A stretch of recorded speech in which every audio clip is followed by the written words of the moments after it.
Bonjour à tous, alors aujourd'hui je vous propose l'exercice 2 du CRPE 2019, donc le concours supplémentaire, donc c'est un exercice de probabilité.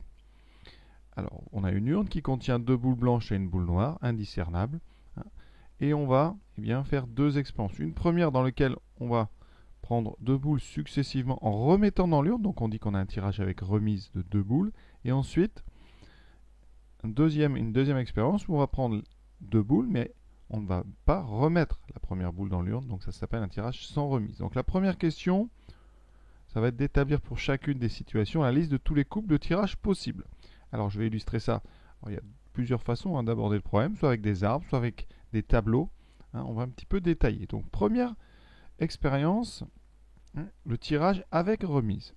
Tout d'abord, il est assez simple d'établir la liste de tous les couples de tirage possibles. Alors si on remet les boules dans l'urne, qu'est-ce qu'on peut avoir comme tirage possible? On va mettre ça sous forme de couple. On peut avoir donc ici, alors on a B1, B2, et on a une boule noire. Donc on a B1, on peut avoir donc B1, B1. On peut avoir B1, B2, B1 noir, ou alors B2, B1, c'est-à-dire les trois couples qui vont commencer par B2, si vous avez pioché B2 en premier, et ensuite vous allez piocher soit B1, soit B2, soit la boule noire, et ensuite vous avez pris la boule noire en premier, et donc vous avez donc ici, vous voyez, assez simplement 9 tirages possibles, donc quand on prend deux boules avec remise. Pour illustrer ça, un arbre aurait pu être bien, on a une première boule donc ici, soit on prend B1, B2 ou noir, et ensuite, à chaque fois, si on a pris B1, on peut avoir pris en deuxième B1 ou B2 ou la noire. Si on a pris B2 en premier, on va avoir B1, B2 ou la noire. Et pareil, si on a pris la noire, B1, B2 ou la noire. Et vous voyez qu'on a donc 9 tirages possibles en considérant B1 et B2 différentes. On peut utiliser un tableau à double entrée. Ici, dans colonne, on va écrire la première boule. Donc, on a B1, B2 ou N. Et ensuite, là, on mettra la deuxième, B1, B2 ou N. Vous voyez, qu'est-ce qu'on obtient?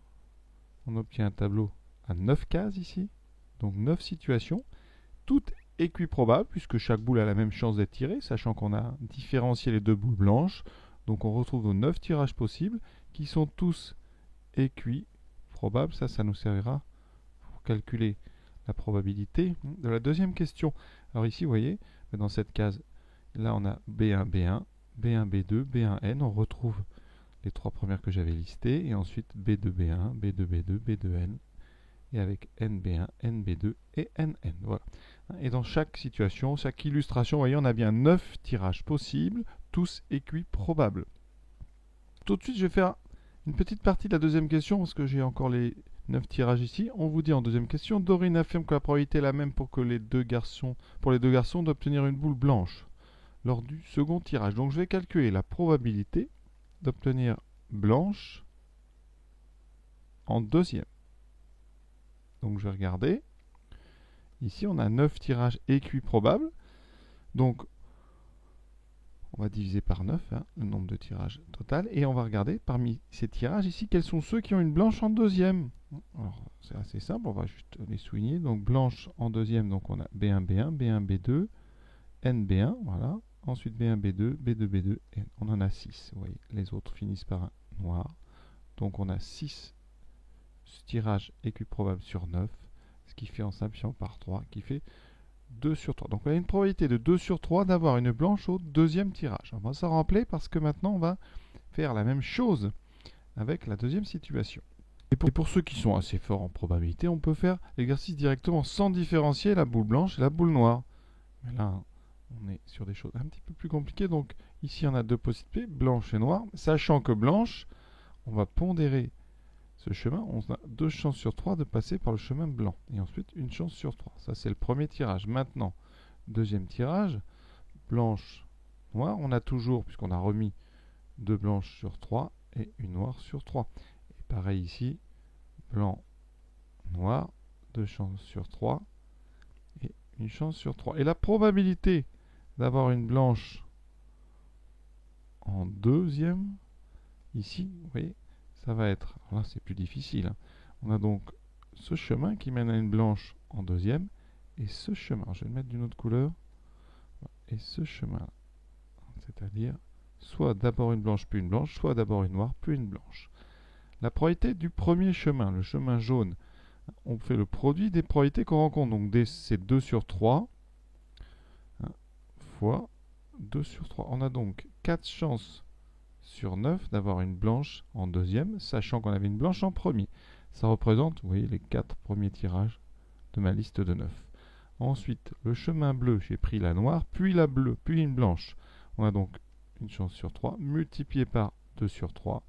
On a donc une probabilité de 2 sur 9. Et effectivement, on retrouve ici les deux chemins qui sont là. Au total, on va faire la somme de ces deux chemins.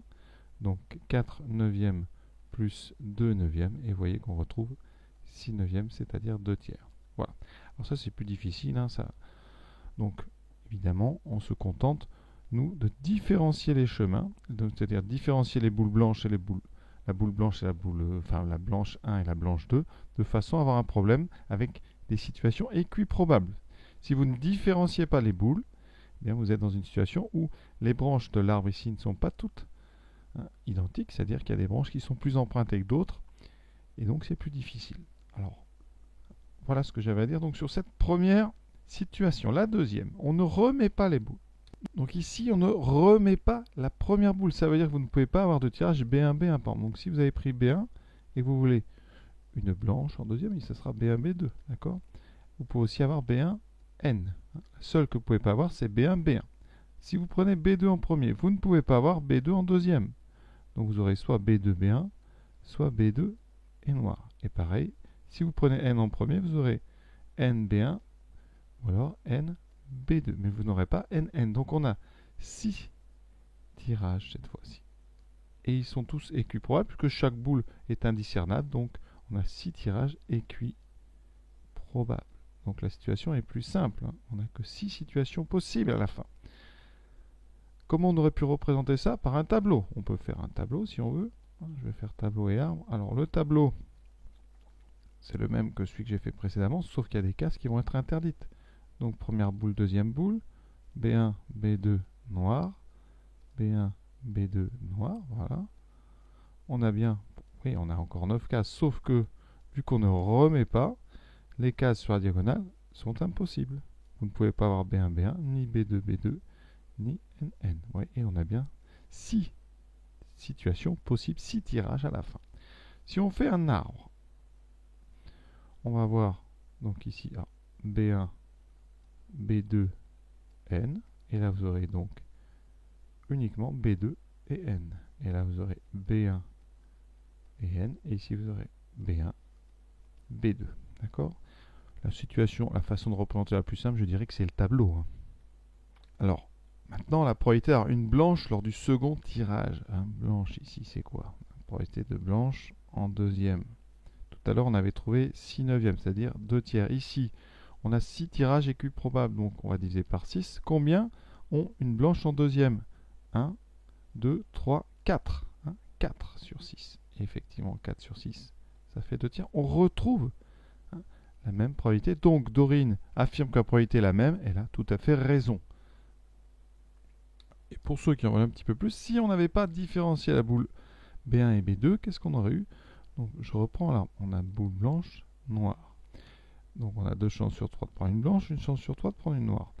Ici, on ne remet pas. Donc là, une fois que vous avez pris une blanche, il vous reste une seule blanche et une seule noire. Donc vous avez une chance sur 2 ici et une chance sur 2. Donc c'est plus compliqué. Vous voyez, chaque branche est différente. Et là, noir, eh bien, quand on a pris une noire en premier, on ne peut pas reprendre la noire. Donc on a forcément blanche. Donc là, probabilité de 1. Quels sont les chemins qui mènent à blanc? Eh bien, vous avez un premier chemin ici et un deuxième. Et on va faire comme tout à l'heure. Là, c'est des probabilités plus compliquées. Hein, d'accord? C'est vraiment un petit plus là. Donc probabilité d'avoir blanc en 2, ça sera donc la probabilité du chemin jaune, donc principe du produit.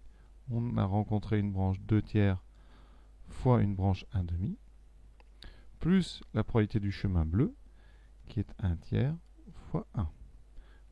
ici 2 tiers fois 2, on simplifie par 2 en haut et en bas, ça fait 1 sur 3.